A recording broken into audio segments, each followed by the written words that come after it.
when we lose, it really cuts at us. Yeah, it hurts. And so you've got, and this is where you've got to separate competition and training, right? And this is another idea about the games, right?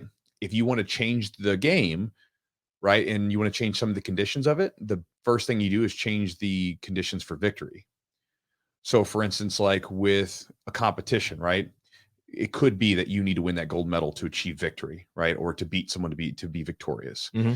But in training, it's a little bit different because sure, it feels good when you do something correct and you're able to get something, but the conditions for victory in training cannot be, did I win this roll or not? Because if it is, well, then you're going to be really upset for a long time because most people don't win the majority of their roles. If they're in a mat room with some experience, you're not going to win the majority of your roles for a number of years. Mm-hmm. So instead, then I feel like with training, it comes down to more of a act of, was the habit completed? Was the work done? That in itself is what we're after.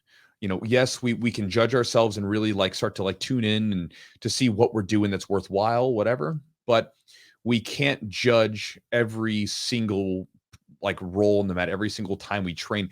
We can't judge it as if it's a performance of win and loss. Mm-hmm. It's just like, for instance, writers. A lot of times you'll hear writers talk about the fact that they write and they have their writing that they put public and they have their writing that they do in private. Now, nobody sees their private writing. They write as if nobody's like, so they write if nobody's watching and nobody will ever read this ever. And a lot of it is absolute junk. But then every now and then they'll get a really good idea, which then that kernel of an idea can then grow into something that becomes public. And so a lot of times, for instance, like when you watch a high-level competitor in jiu-jitsu, you watch them and a lot of times they use like a handful of the same techniques over and over. That's their public work. Now in the gym, they've got all their private stuff, right? And they do all kinds of stupid stuff and they're trying stuff out, they're getting submitted and it doesn't matter. And that's honestly, a lot of people ask me like, what's one of the secrets of getting better at jiu-jitsu? What's one of the secrets to even escaping? It's to become very comfortable with like getting submitted, getting beaten, losing, if you want to put it that way, on the mat in training and identifying what training's real purpose is. Training's real purpose is not a competition between you and your training partner. Training is trying to work. Training in your gym is the exact same thing as a writer who has their journal out as soon as they wake up in the morning and they're just writing stuff down because they just want to see what comes to them. Nobody's ever going to see it, but they just want to see what they can get. On your training sessions, it's the same way. This is work that's not meant for people to view. It's not meant for people to judge other than your coach, maybe to give you some encouragement or help, or maybe for you to sort of make adjustments. It's where you're training, you're trying stuff out. And one of the biggest things that hindered me early on was not being able to experiment and not being able to try stuff. Because when I was a white belt, you know, and this is a thing we all go through, right? I was a white belt, didn't really care that much. But then I was a blue belt. And then all of a sudden, this whole thing became very serious because now I'm a blue belt and I have these expectations of myself. And I derive some level of self-esteem from the fact that I am a blue belt.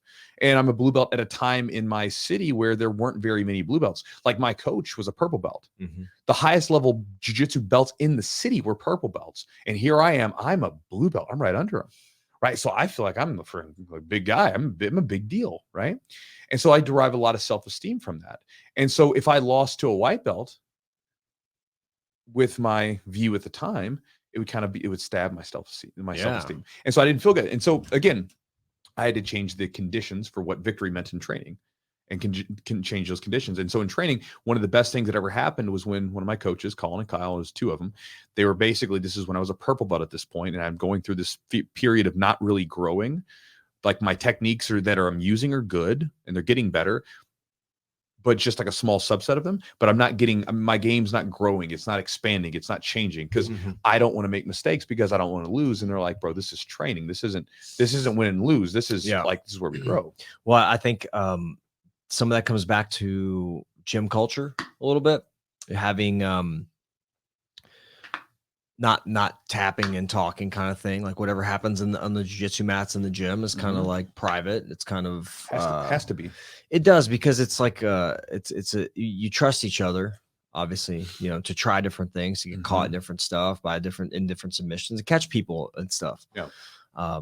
I think it's got to be like that gym environment's so important to nurture like a development. We've been going back.